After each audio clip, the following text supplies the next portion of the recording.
adeemtan karaa irra adeemtan hin beektu jedha. Amma sirran deebi'a. Isin kanaan dura karaa kana baatanii waan hin beeknee fi amma isa ilaaltanii yoo adeemtan karaa kana adeemtanii dhiifama adeemtanii karaa irra adeemtan hin beektu. Ammas irra deebi'een akka gaariitti dubbisaa na caqasaa. Isin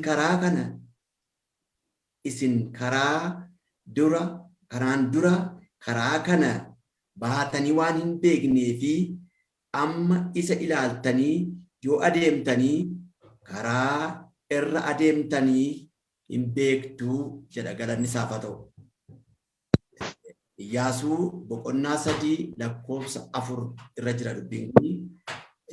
Yoo dubbifatta hin argattu jechuudha. Isin karaa kanarraa adeemtanii hin beektan. Amma immoo isa ilaaltanii waan adeemtanii karaa irraa adeemtanii hin beektu. Galanni Waaqayyoof haa ta'u. Geggeessuu Waaqayyoo wanta jedhamu ilaallaa as keessatti waa'ee karaa dubbata. Isa dura garuu waa'ee geggeessuu Waaqayyoon geggeessuun Waaqayyoo kan namaa garagara. Waaqayyoo gaafa nama geggeessu dura bu'ee geggeessa. Namni gaafa nama geggeessu immoo nama booddee adeema. Nama karaa adeemu. Akkamittiin gaafa namni simbiraa iddoo tokkoof iddoo tokko dhaqu geggeessitu. Isa booddee takka duukaa deemtanii deebitu. Iddoo tokko geessanii deebitu. Yookiis ammanni lafa konkolaataa argatutti duukaa adeemtu geggeessitu. Isa booddee deebitu. Yookiis eerpoortii gaafa namni dhaqu geggeessanii eerpoortiidhaan geessanii gara mana keessanitti deebitu. Garuu Waaqayyo akkas miti. Maqaan isaa ulfaatu. Waaqayyo gaafa nama geggeessu eerpoortiin ga'ee nama biraan hafu hin deebi'u. Yookiis iddoo konkolaataatiin nama ga'ee nama biraan deebi'u. Hamma dhumaatti nama duukaa adeema. Lafa namichi dhaqu dhaqa. Karaa namichi irra deemu irra deema. Mana namichi dhaqutti dhaqa. Waaqayyo iddoo hundumaatti argama. Geggeessuun Waaqayyo akka kana. Geggeessuun Waaqayyooti kan namaa garagartummaa guddaa qaba. Geggeessummaa Waaqayyoo sana ilaalla har'a. Akkamittiin nama geggeessa Waaqayyo? Dura bu'ee geggeessa moo? Bukkee deemee geggeessa moo? Booddee bu'ee geggeessa. Waaqayyo alfaadha. Waaqayyo omeegaadhasi. Waaqayyo gararraa jirasi. Waaqayyo gajjallaa jira. Waaqayyo isa jalqabaatisi. Waaqayyo isa dhumaatisi. Waaqayyo gaafa nama geggeessu gaabboloota koo nama biraa hin hafu. Geggeessee nama biraan hafu. Hamma dhumaatti nama wajjin ta'a. Waaqayyo guyyaa dhalootaatti kaasee hamma dullumaatti nama wajjin ta'a Waaqayyo. Hamma du'a garasiitti nama wajjin ta'a Waaqayyo. Geggeessuun Waaqayyo akka kana. Geggeessummaa Waaqayyoo bal'inaan ilaalla. Meeshaa kanarratti Waaqayyoon kadhanna. Abbaa Waaqayyoon dhumaa gochuu dandeessu galanni Waaqaa lafarratti siif haa ta'u. Har'a immoo dubbii kee keessaa geggeessummaan kee karaa kamiin akka ta'e akkamitti akkati nama geggeessitu dubbii kee keessaa waan nu hubachiisu barbaaddeef si haa galatu. Yaa Waaqayyo iddoo garagaraa ta'anii biyya garagaraa ta'anii mana garagaraa keessa ta'anii yaa Waaqayyo geggeessummaa kee baruudhaaf warra walitti qabamee fuula kee dura jirutti maqaa Gooftaa maqaa Yesuusiin akkatti dubbattuuf si kadhadha. Yaa Waaqayyo yaada hubatu qalbii fudhatu geggeessummaa kee kanatti immoo Gooftaa jiraatanii bara isaanii siif kennanii ofirratti si moosanii si wajjin akka jiraataniif Waaqarraa gargaarsa addaa hubannaan addaa Waaqarraa gara isaanii akka dhaquuf jaalalli kee naaf haa ta'u. Amma yaa Waaqayyo golee arfan jiran irratti kaaba ba'a lixa hundumaa irratti maqaa Yesuus Kiristoosiin sagaleen kun lafa dhaga'amu hundumaatti geggeessummaan kee itti dhaga'amu. Geggeessummaan kee itti dhaga'amu. Geggeessummaan kee mana isaanii irratti ta'u. Geggeessummaan kee jireenya isaanii irratti ta'u. Geggeessummaan kee baaf gala isaanii irratti ta'u. Geggeessummaan kee guutummaa jireenya isaanii irratti akka ta'uuf jaalalli kee Waaqa haraawwatu. Yaa Waaqsin kadhadha. Maqaa Gooftaa maqaa Yesuus Kiristoosiin geggeessummaa kee itti mul'isi. Hubachiisi. Habarani sirraa sitta jiraatani. Si duukaa jiraatani. Si booddee jiraatani. Sitta jiraatani. Qabeenya isaanii asii haa fudhatani. Ofirratti si haa moosani. Jaalalli kennu qabne waaqarra wajjin haa ta'u. Hammadhuma sagantaa kanaatti nu wajjin ta'i. Nu gargaari. Qalbii keenya yaada keenya biti. Ati iddoo jirrutti nu wajjin ta'i. Ayyaana kee waaqarraa nu baay'isi. Maqaa Gooftaa maqaa Yesuus kadhadhaa. Ameen.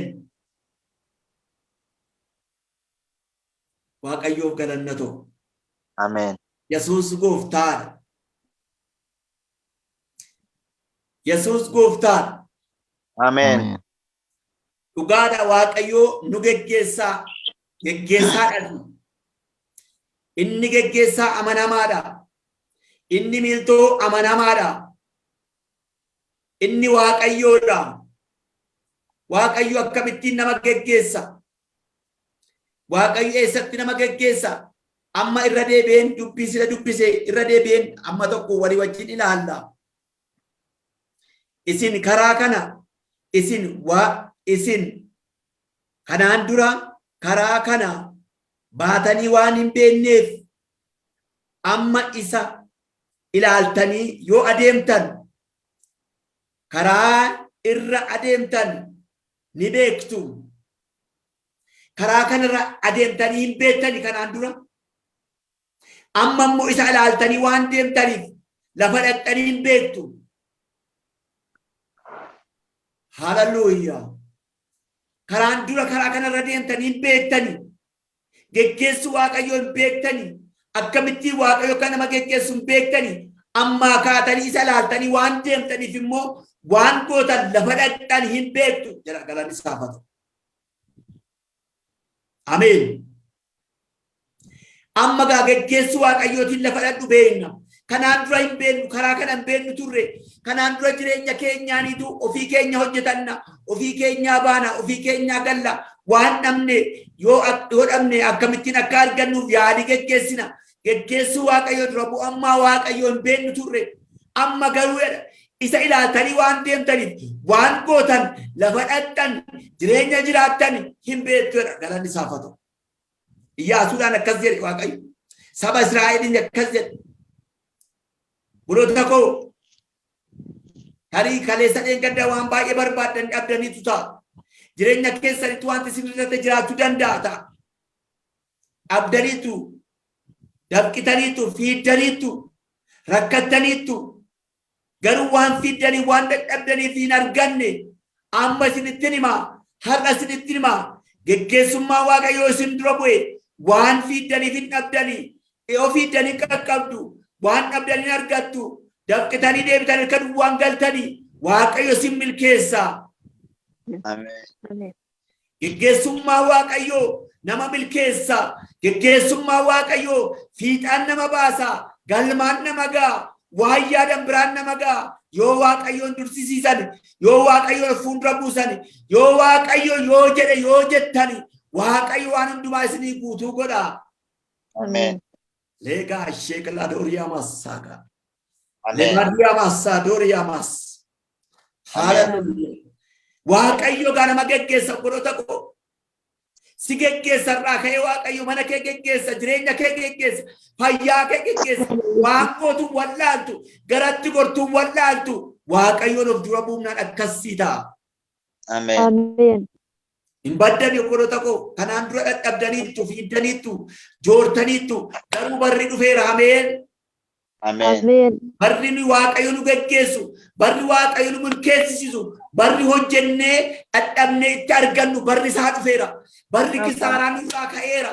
Barri abaarsaa nurraa ka'eera. Jooruun, dadhabuun, gadi ta'uun, namaa gadi ta'uun, tuffatamuun barri isaa raawwateera. Ameen. Ameen. Amma geggeessu Waaqayyootiin lafaa kaana. Amma geggeessu Waaqayyootiin manaa baana. Amma geggeessu Waaqayyootiin wanta hojjennu hundumaa isatti kenninee manaa baana. Kanaaf immoo akka milkoomnu hin beekna. Kanaaf immoo akka argannu hin beekna. Kanaaf immoo akka ceenu hin beekna. Kanaaf immoo lafa yaadne akka geenyu hin beekna. Ameen. Hallelujah. Ameen. Faarfannaa 23 Ameen. lakkoofsa 2 irratti Ameen. deebisee meexxii tokko dubbisa. Karaa qajeelaa karaan isaa karaa qajeelaadha jedha. Karaan Waaqayyo irra nama geggeessu karaa qajeelaadha. Amen. karaa gaarii Amen. akkasiin baddan isin geggeessu Waaqayyo. Amen. Akkasiin namaa gadi taatan isin geggeessu Waaqayyo. Amen. Waaqayyo gaafa nama geggeessu konkolaataan isaa boba'aan fixu obboloota koo. Amen. Waaqayyo gaafa nama geggeessu, Waaqayyo gaafa nama geggeessu wanti isa daangessu hin jiru. Amen. Konkolaataan Waaqayyo hin cabu takkaa jala, hin dhaabatu takkaa jala. Bileeniin Waaqayyo urrii keessa urrii gararraa adeema malee urrii gajjallaan adeemu. Amen. Waaqayyo gaafa nama geggeessu galaana irra duwwaa miti, qilleensa irra duwwaa miti. Namnis Waaqayyoof karaadha, qilleensi Waaqayyoof karaadha, haalli hundumtuu Waaqayyoof karaadha. Amen. Amen. Ibeen rakkinni kee Waaqayyoof karaadha. Amen. Amen. Waaqayyo karaa baay'ee qaba gaafa nama geggeessu. Namatti bitaa galuu danda'a akkaataa namni itti jiraatu. Akkamittiin abaloo akkas ta'e kaleessa on qabu ture akkamittiin argate kaleessa akkas ture akkamittiin akkas ta'e jedha namni. Garuu Waaqayyo gaafa si geggeessu akkaataa isaa siin galu eega lafas jedhee Waaqayyo si jedhee geesseetu sii gala malee. Ameen. Lafati yaadde Waaqayyoon si ga'a. Waaqayyo lafa si yaaddan isin ga'a. Garuu Waaqayyo Waaqa qajeelaa, Waaqa garraamii, Waaqa geggeessaa, Waaqa miiltoo amanamaa akka ta'e hubadhaa. Ameen. Ameen. Hin dhaga'amaa sagaleen koo?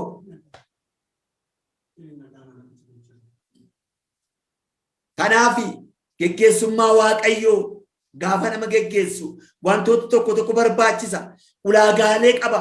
Namni toora sana keessa deddeebi'uu qaba. Namni toora sana keessa jiraachuu qaba. Waaqayyo gaafa nama geggeessu. Isa kana immoo Uumama 18:19 irraa akkasin yaada tokko hubattanii barbaada. Waaqayyo Abrahaamiif kakuu kakate. Waaqayyo Abrahaamiif kakuu kakate. Waan raawwatu waan godhuufitti dubbate Waaqayyo. Garuu Abrahaam maal gochuutu irra jiraata? Isa Waaqayyo jedhe kana bira ga'uudhaaf Abrahaam maaltu irraa eegama? Geggeessummaa Waaqayyo kana keessatti eegamuudhaaf, toora sana keessatti eegamuudhaaf Abrahaam irraa gahee tokko barbaada Waaqayyo. Gaheen sun immoo qajeelummaadha. Ameen. Qajeelummaa barbaada. Dhugaa barbaada.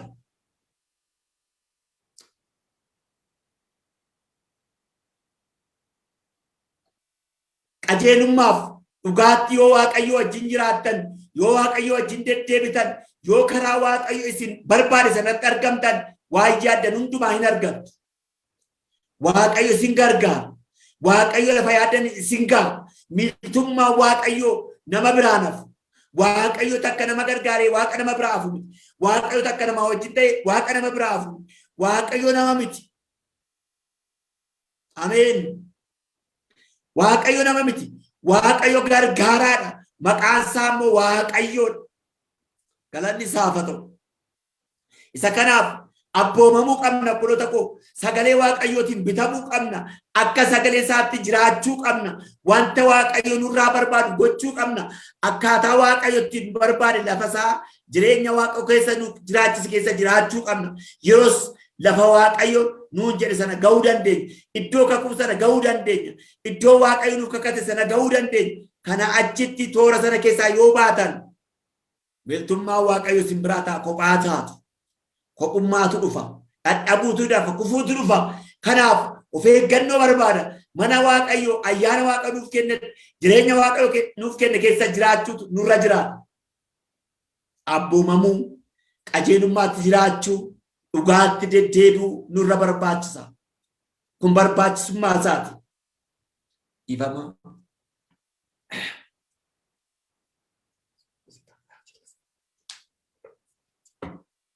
Isa kanaaf geggeessummaa Waaqayyoo gaa abboomamuu wal qabata. Akka yaada isaa ta'uu nurra jiraata. Yaada Waaqayyootiin bitamuun nurra jiraata. Yaada Waaqayyoo keessa deddeebi'uun nurra jiraata. Itti buluun nurra jiraata. Yeroo sana waan feetan hundumaa hin argattu. Hin argannas. Ameen.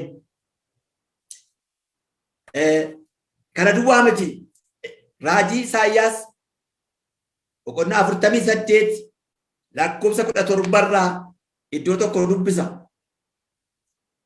Karaa ati irra adeemtu irratti si geggeessaa.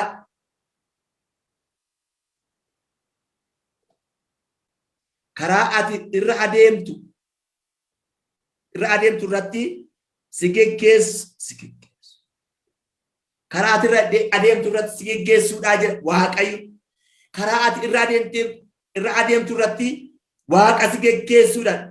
Isaayyaas 48 raajii Isaayyaas 48 boqonnaa 17 irraa ammas geggeessu Waaqayyo karaa irra deemnu. Karaa nuti irra deemnu karaa akkamiiti? Karaa irra deemnu sun karaa akkamiiti? Karaa yaada Waaqayyo, karaa isa inni nuu kakate, karaa isa guddinaa, karaa isa qajeelinaa, karaa isa dhugaa sana Waaqayyoof abboomamnee akka irra deemnu Waaqayyo barbaada. Isa irratti nu geggeessa Waaqayyo. Gaaf tokko yoo yaada keenya ala, yoo yaada Waaqayyooti ala taane, kophaa taana, miiltoo malee taana, waan baay'eetu nu qaqqaba, waan baay'eetu nu mudata. Kanaaf geggeessuu Waaqayyoo toora keessatti nu barbaadu sana keessatti argamuu qabna. Nu geggeessa Waaqayyo, isi geggeessa Waaqayyo, mana kee geggeessa Waaqayyo, jireenya kee geggeessa Waaqayyo. Kakateera dubbateera hooti. Waaqa kakateera maqiisuuti. Waaqa dubbatee deebi'ee haalu miti. Yaada isaa hin jijjiiru. Si jaallannaan si jaallate, si geggeessannaan si geggeessa jedhe malee deebi'ee yaada isaa hin kaasu. Ati garuu lafanni si kaa'ee hin deemin. Ati garuu yaada Waaqayyooti ala hin socho'in. Ati garuu Waaqayyoon dursiisi waan hojjettu hundumaatti. Mana kee keessatti Waaqayyoon moosisi. Jireenya kee keessatti Waaqayyoon moosisi. Wanta gootu hundumaa fuula isaa duratti dhiyeeffadhu. Isaa wajjin walii gali. Miiltoo kee godhadhu Waaqayyoon. Mana kee keessatti moosisi. Jireenya kee keessatti moosisi. Jiruu kee keessatti Waaqayyoon moosisi. Yoo isa moosifte, yoo isa aangoo kenniteef, yoo isa duraa bu'aa godhatte Waaqayyo si geggeessa. Geggeessummaa Waaqayyoo. Yoo Waaqayyoof jireenya kee keessaa iddoo kennite si geggeessa. Hin yeellaatu, hin baddu, kophaa hin taatu, wanta yaadden abdu, deemtee harka duwwaa deemtee hin galtu, dafqitee dafqa keetuun argatiin haftu. Geggeessummaa Waaqayyoo harka guutuu si galcha. Boojuu sassaabbattee galta. Waan yaadde argattee galta. Hin milkoofta.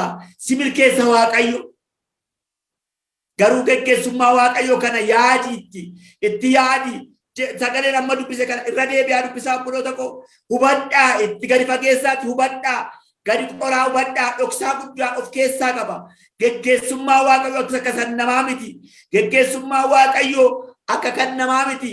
Geggeessummaan namaa hin dadhaba hin hafaa. Qabeenya yoo qabaatte qabeenyaan kennuma iddoo tokko ga'ee sirkaadhuma. Beekumsa yoo qabaatte iddoo tokko ga'ee sin dabarsu. Garuu inni kan Waaqayyoo haala hundumaa gararraadha. Beekumsa namaa gararraadha. Qabeenyaa gararraadha. Fira gararraadha. Wanta lafa kanarraa maqaadhaan hundumaa gararraadha. Geggeessummaa Waaqayyoo. Yaa obboloota koo geggeessummaa Waaqayyoo hariiroo keessan cimsadhaa. Dubbii sagalee Waaqayyoo hiree keessan godhadhaa. Miiltoo amanamaa godhadhaa. Inni yeroo hundumaa sin barbaachisa. Yoo gara riba kee hidhatte Waaqayyo miiltoo siif haa ta'u kadhadhuu rafi. Yoo kaate akka kana kadhadhu. Yoo deemte kadhadhu. Yoo deemte of dura buusi. Yoo galte of dura buusi. Yeroo rafte of dura buusi. Yeroo kaate of dura buusi. Geggeessummaa Waaqayyoo yeroo hundumaa si wajjin haa ta'u. Inni jireenya keetiif gahaadha. Nama sin barbaachisu jechuu koo miti. Birri sin barbaachisu jechuu koo miti. Beekumsa sin barbaachisu jechuu koo miti. Kana hundumaa gararraa kan jiru garuu Waaqayyoon si barbaachisa. Kun hundumtu akka namaatti jira. Garuu isa hundumaa gararraa jiru geggeessummaa Waaqayyooti akkasi jiraattu fedhii kooti yaada Waaqayyootis. Waaqayyoof galanna ta'u. Geggeessummaa Waaqayyo akka kanaga. Waaqayyo akka karaa qaba. Akkatti si geggeessu, akkatti deddeebitu, akkatti hojjettu, akkatti jiraattu, akkatti ooltee bultu Waaqayyo karaa isaarra si geggeessa. Karaan Waaqayyo immoo karaa qajeelinaati, karaa gaariidha, karaa guddinaati, karaatti ati lafa kakuu keetti geessudha. Malee karaatti itti baddu miti, karaatti karaa daftu miti karaa Waaqayyo. Hallelujah. Kanaaf waaqayyotti kooluu galaa. Kanaaf geggeessummaa waaqayyoo dursa godhadhaa. Mana kee keessatti, jireenya kee keessatti waaqayyoon tursisiisi. Waaqayyoon ofirratti moosisi. Geggeessaa keessi ta'a waaqayyo. Hallelujah. Waaqayyoon kadhannaa. Gladoria masaka ya de la boriamas. Lebarodia magassa katre media shekla de robogas. Yema mama ladoria masaka tre mediamas. Yema mama ladoria masaka tre mediamas. Yama ladoria masaka tre media gashabola de boriamas. Riba baba baba ladoria maga.